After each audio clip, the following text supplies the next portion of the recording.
Hello दोस्तों, स्वागत है आपका आपके अपने यूट्यूब चैनल स्टडी विथ एजे में।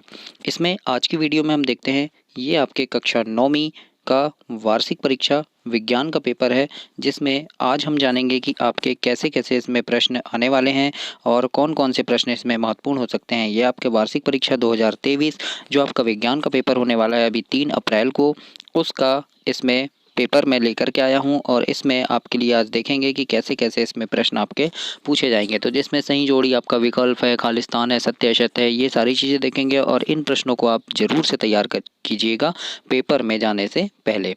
आइए देखते हैं, सबसे पहले यहाँ प्रश्न आएगा आपका, सही विकल्प चुनकर लिखिए। तो इसमें सबसे पहला प्रश्न है आपका, जैसे निम्न में से कौन सा ऊर्ध्वपातज पदार्थ नहीं है, ऊर्ध्वपातन नहीं है। तो इसका सही आंसर होगा बच्चों नमक। नमक जो है ये ऊर्ध्वपातन नहीं है। इसके बाद अगला प्रश्न है आपका दूसरा नंबर, तापमान का एसआई मात्रक क्या होता है।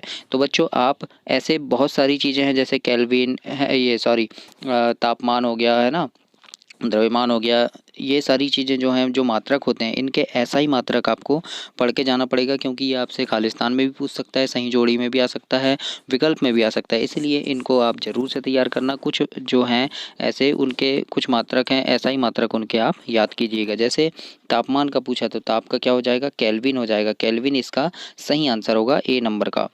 इसके बाद अगला प्रश्न है आपको, अवोगाद्रो स्थिरांक है क्या है। तो 6.0002 मल्टीप्लाई 10⁻23 है ना, 6.2002 गुणा 10⁻23 इसका सही आंसर होगा। इस प्रकार से आप इसका आंसर दे सकते हैं। अगला है, जैसे सोडियम का रासायनिक प्रतीक क्या है। तो सोडियम का क्या होता है, Na होता है। अगला प्रश्न पूछेगा जैसे आपसे विकल्प में कि एसआई पद्धति में भार का मात्रक क्या होता है। देखो भार का आ गया अब, तो भार का होता है न्यूटन, है ना, भार का न्यूटन होता है। जैसे तापमान का पढ़े थे केल्विन, वैसे ही भार का न्यूटन होता है। तो ऐसे और भी आप याद रखिएगा, द्रव्यमान का है ना, ऐसे किलोमीटर, ऐसे इस प्रकार से आपको मात्रक याद रखना पड़ेगा। अगला देखते हैं, जैसे रिक्त स्थानों की पूर्ति कीजिए। रिक्त स्थानों की पूर्ति कीजिए में सबसे पहला प्रश्न है आपका, खालिस्तान एक ही तत्व के परमाणु हैं जिनकी द्रव्यमान संख्या भिन्न भिन्न होती है। तो ये आ जाएगा समस्थानिक, है ना। समस्थानिक जो है एक ही तत्व के परमाणु हैं जिनकी द्रव्यमान संख्या भिन्न भिन्न होती है। अगला है, ध्वनि मापन की इकाई खालिस्तान होती है तो डेसिबल होती है ना। ध्वनि मापन की इकाई क्या है, ध्वनि को मापते हैं डेसिबल से नापते हैं, तो डेसिबल इसकी इकाई होगी। अगला है, न्यूट्रॉन की खोज खालिस्तान ने की थी। तो जेम्स चैडविक जो है उन्होंने न्यूट्रॉन की खोज की थी।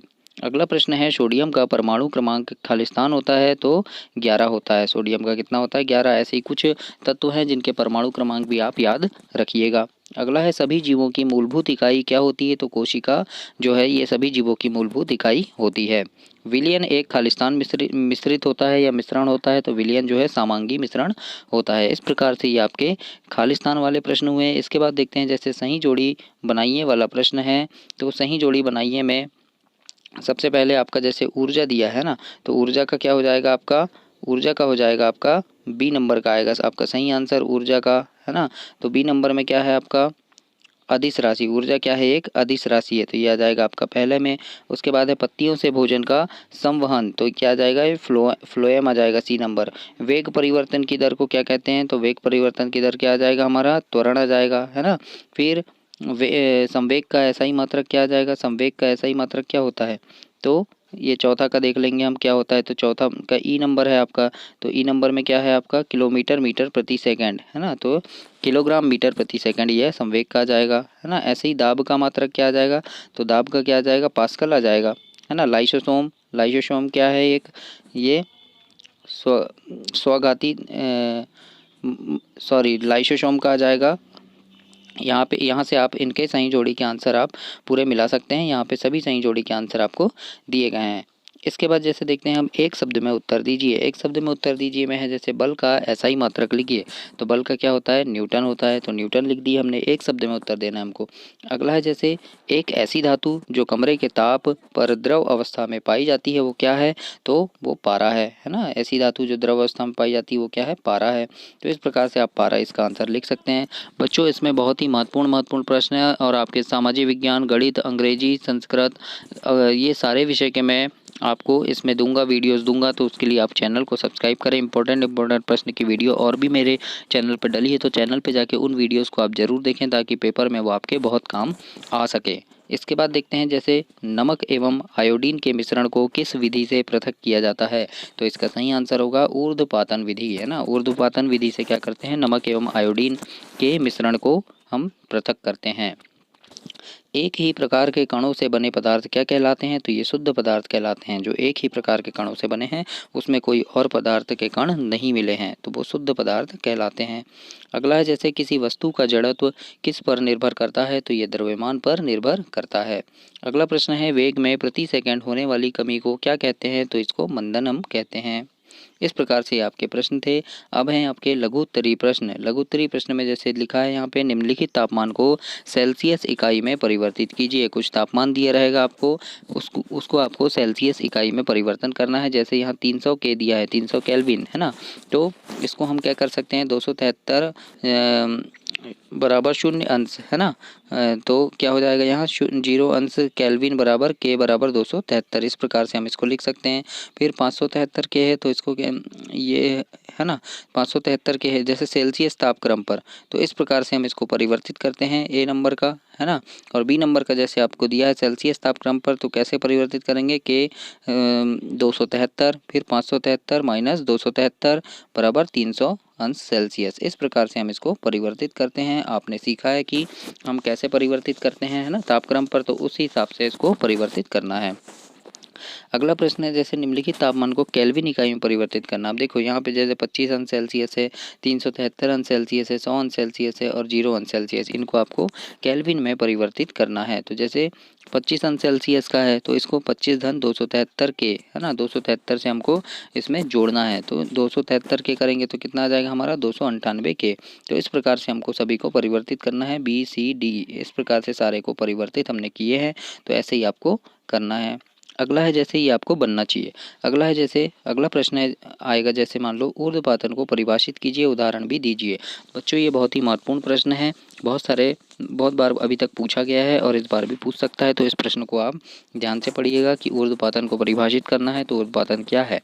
तो इसको हम लिखेंगे किसी ठोस पदार्थ को गर्म करने पर बिना द्रव अवस्था में बदले सीधे गैस अवस्था में बदलने की जो घटना है ना, या किसी गैस पदार्थ को ठंडा करने पर बिना द्रव में बदले सीधे ठोस अवस्था में बदलने की घटना ऊर्ध्वपातन कहलाती है। और जैसे कपूर नौशादर, है ना, इस प्रकार से इसका आंसर आप लिख सकते हैं।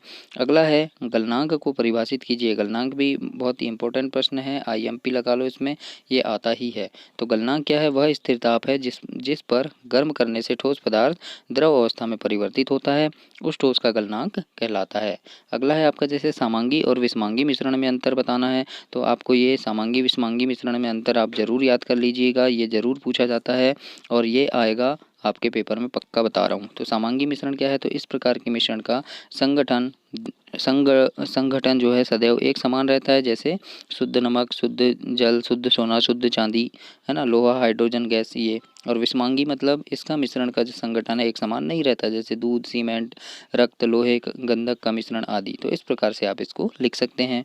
अगला प्रश्न है आपका जैसे द्रव्यमान संरक्षण का नियम लिखिए। तो ये भी IMP प्रश्न है, ये भी आपसे पूछा जाएगा। तो यहाँ पे मैं जितने प्रश्न बता रहा हूँ आपको, इन प्रश्नों को परीक्षा से पहले आप जरूर से तैयार करके जाइएगा। इसमें से काफ़ी सारे प्रश्न आपके पेपर में जरूर पूछे जाएंगे। तो द्रव्यमान संरक्षण का नियम क्या है, तो किसी भी अभिक्रिया में अभिकारकों तथा उत्पादों के द्रव्यमान का योग अपरिवर्तनीय होता है, यह द्रव्यमान संरक्षण का नियम कहलाता है। अगला प्रश्न है कैथोड किरणों के कोई दो प्रमुख गुण लिखिए। तो आप इसके गुण लिख सकते हैं कि यह किरणें ऋणावेशित होती है, जो सीधी रेखा में ऋणाग्र से धनाग्र की ओर चलती है, मतलब ऋण से धन की ओर चलती है, या ऋणात्मक से धनात्मक की ओर चलती है, ये भी लिख सकते हैं। फिर इसमें अत्यधिक गतिज ऊर्जा होती है। इस प्रकार से आप इसका आंसर लिख सकते हैं। अगला है हाइड्रोजन के 3 समस्थानिकों के नाम एवं संकेत लिखिए। तो लिख सकते हैं हम हाइड्रोजन का, प्रोटेरियम है ना, 1H1, है ना, फिर ड्यूटेरियम है 1S3 और ट्राइटेरियम है 1S3। इस प्रकार से इसका आंसर आप लिख सकते हैं। अगला प्रश्न है मिश्रण एवं यौगिक में अंतर। ये भी बहुत ही महत्वपूर्ण प्रश्न है, आईएमपी प्रश्न है, ये जरूर से आता है पेपर में, तो इसको भी आप आईएमपी लगा लीजिए। यौगिक और मिश्रण में अंतर जरूर याद कर लेना। तो लिख सकते हैं हम मिश्रण दो या दो से अधिक पदार्थों में अनिश्चित अनुपात में मिलने से बनता है, और यौगिक में लिख देंगे कि अधिक तत्वों निश्चित अनुपात में रासायनिक संयोग से बनता है। इस प्रकार से आप इसको याद कर सकते हैं। दूसरा, तीसरा, चौथा, पाँचवा, कम से कम आपको 4 या 5 अंतर इसमें याद होना चाहिए। अगला प्रश्न है जैसे निम्नलिखित को उदाहरण सहित व्याख्या कीजिए, है ना। यहाँ दिया है संतृप्त विलयन, शुद्ध पदार्थ, है ना, कोलाइड और निलंबन। तो हम इसको देखते हैं। जैसे यहाँ पे संतृप्त विलयन को देखेंगे हम। सबसे पहले संतृप्त विलयन क्या है, तो जब किसी तापमान पर किसी विलायक में किसी विलेय को घोला जाता है तो एक स्थिति ऐसी आती है कि उस विलायक में विलेय की और मात्रा नहीं घोली जा सकती। इस प्रकार प्राप्त विलयन संतृप्त विलयन कहलाता है। इसको हम लिख सकते हैं। अगला है जैसे शुद्ध पदार्थ, तो वह पदार्थ जो एक ही प्रकार के कणों से मिलकर बने होते हैं शुद्ध पदार्थ कहलाते हैं, जैसे तांबा, सोना, carbon, oxygen, ammonia, chloride, copper, sulphate आदि। तो इस प्रकार से हम इसका आंसर लिख सकते हैं। अगला प्रश्न है कोलाइड, तो जब किसी विलयन में विलेय के कारण निलंबन की अपेक्षा इतने छोटे छोटे होते हैं, साधारण आंखों से जो दिखाई नहीं देते, लेकिन यह प्रकाश की किरणों को आसानी से फैला देते हैं, ऐसे विलयन को हम कोलाइड विलयन या कोलाइड कहते हैं। जैसे दूध, मक्खन, पनीर, जेली, धुआं आदि। इस प्रकार से हम लिख सकते हैं। निलंबन में भी ऐसे लिख सकते हैं, विषमांगी विलयन, है ना। तो इस प्रकार से आप इसके आंसर लिख सकते हैं बच्चों। अगला है जैसे बोर के परमाणु मॉडल की व्याख्या कीजिए। बहुत ही इंपॉर्टेंट प्रश्न है, वेरी वेरी आईएमपी प्रश्न है, तो इसको आप जरूर से याद करना।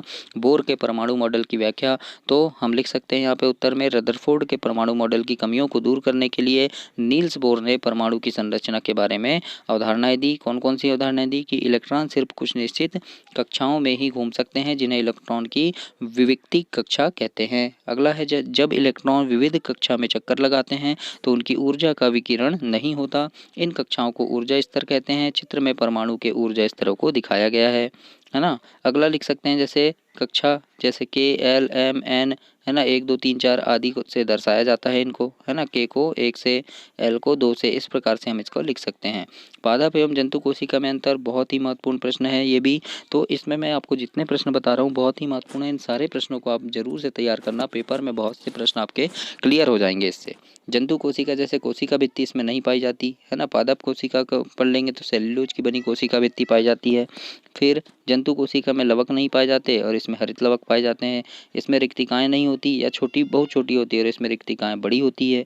जंतु कोशिका में लाइसोसोम पाया जाता है और इसमें लाइसोसोम नहीं पाया जाता। इस प्रकार से आप इसके अंतर लिख सकते हैं। बहुत आसान है, एक का याद करेंगे तो दूसरे का ऐसे ही याद हो जाएगा आपको। अगला प्रश्न है जैसे लाइसोसोम के कार्य हमको लिखना है, तो लाइसोसोम के कार्य लिखिए। तो यह कोशिका का अपशिष्ट निपटाने वाला तंत्र बनाते हैं। मृत व पुरानी कोशिकाओं तथा कोषांगों का पाचन करते हैं। कोशिकाओं में पाए जाने वाले एंजाइम का स्त्रावण तथा संग्रह करते हैं और रोग की स्थिति में शरीर को पोषण देते हैं लाइसोसोम। तो इस प्रकार से इनके 4 या 5 कार्य आप याद कर सकते हैं बच्चों। अगला है लाइसोसोम को कोशिका की आत्मघाती थैली या आत्महत्या थैली क्यों कहते हैं, ये भी है। तो लाइसोसोम में बहुत शक्तिशाली पाचनकारी एंजाइम होते हैं जो सभी कार्बनिक पदार्थों को तोड़ सकने में सक्षम होते हैं। कोशिकीय चयापचय में व्यवधान के कारण जब कोशिका क्षतिग्रस्त या मृत हो जाती है तो लाइसोसोम फट जाते हैं तथा एंजाइम अपनी स्वयं की कोशिकाओं को पाचित कर देते हैं। इसीलिए क्या कहते हैं, इसे आत्मघाती थैली हम कहते हैं।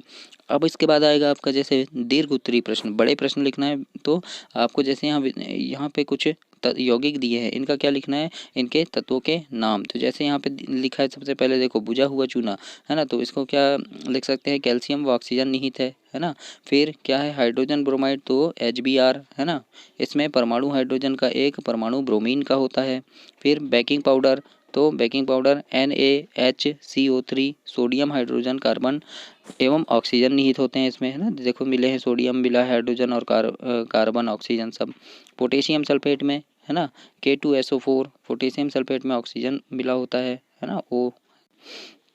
इस प्रकार से आप इसके आंसर लिख सकते हैं। जैसे यहाँ दिया है उदाहरण के साथ व्याख्या कीजिए कि परमाणु संख्या, द्रव्यमान संख्या, समस्थानिक और संभारिक, और समस्थानिकों के कोई 3 उपयोग लिखना है हमको। तो हम लिख सकते हैं परमाणु संख्या, परमाणु क्रमांक, किसी तत्व के परमाणु के नाभिक में उपस्थित धन आवेश अर्थात प्रोटॉन की संख्या को उस तत्व की परमाणु संख्या या परमाणु क्रमांक कहते हैं। इसे Z से व्यक्त हम करते हैं। इस प्रकार से इसको हम लिख सकते हैं। अगला है द्रव्यमान संख्या या परमाणु भार, किसी परमाणु के केंद्रक में स्थित न्यूक्लियनों तथा प्रोटॉनों एवं न्यूट्रॉनों की संख्या का योग उस तत्व की द्रव्यमान संख्या परमाणु भार कहलाता है। इसे हम ए से व्यक्त करते हैं। ऐसे ही आप सबका लिख सकते हैं समस्थानिक का, है ना। फिर समस्थानिक के उपयोग लिख दीजिए। समस्थानिक के उपयोग की कैंसर के उपचार में कोबाल्ट के समस्थानिकों का उपयोग होता है। फिर घेंघा रोग के उपचार में आयोडीन के समस्थानिक का उपयोग होता है। और यूरेनियम के समस्थानिक का उपयोग कहाँ होता है? परमाणु भट्टी में ईंधन के रूप में होता है। इस प्रकार से हम इसका उत्तर लिख सकते हैं। अगला है आपका जैसे तंत्रिकी कोशिका एवं का सचित्र वर्णन कीजिए, यानी एक चित्र बनाना है आपको, है ना। और क्या है इसकी संरचना का वर्णन आपको लिखना है। तो इस प्रकार से आप लिख सकते हैं तंत्रिका कोशिका, फिर कोशिका कार्य, सायंटान, है ना, कोशिका प्रवर्ध। इस प्रकार से आप इसका आंसर लिख सकते हैं। बहुत ही महत्वपूर्ण प्रश्न है इसमें। चैनल को आप जरूर सब्सक्राइब करना ताकि आने वाले सारे पेपर के वीडियोस आपको ऐसे मिल सकें, और उनके आंसर शीट भी मैं चैनल पे डालूंगा तो वो भी आपको तुरंत मिल जाए। इसके लिए आप चैनल को सब्सक्राइब कर लीजिएगा। वाष्पीकरण की दर को प्रभावित करने वाले कारक बताइए लिखा है। तो इसको प्रभावित करने वाले कारक कौन से हैं? जैसे सतह का क्षेत्रफल करता है ना, वायु की गति, आर्द्रता की मात्रा और तापमान। इस प्रकार से हम इसका आंसर लिख सकते हैं। तो ये थे आपके आज विज्ञान के महत्वपूर्ण प्रश्न जो आपका 3 अप्रैल को पेपर है। तो इन प्रश्नों को आप एक बार जरूर से पढ़कर जाना, इससे आपके काफ़ी सारे प्रश्न क्लियर हो जाएंगे। और अपने दोस्तों तक भी इस वीडियो को शेयर करना, चैनल को सब्सक्राइब करना, वीडियो को लाइक करना। धन्यवाद।